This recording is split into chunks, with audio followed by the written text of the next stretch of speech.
Dubai, né? E lá o treinamento é diferente, né, cara? Não é tão pegado como que é aqui no Brasil. Aí eu acabei sentindo, ainda bem que foi umas coisas rápidas. Agora eu tô pronto para poder ajudar o Guarani. Tô em condição de jogo. Agora vamos ver com o treinador o que ele achar melhor. Eu tô pronto, só quero ajudar. Eu vim para isso, né? E ele já me conhece. É bom, né? Bom sinal. E vamos dar uma dor de cabeça nele, se Deus quiser.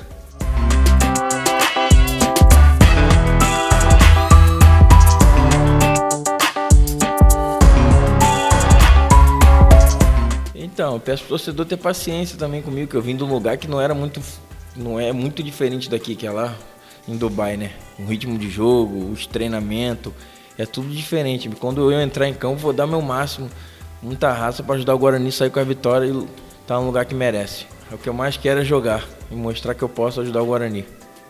Um dos melhores ambientes que eu encontrei ainda nessa minha carreira toda no Guarani foi. Todo mundo me tratou bem, cara.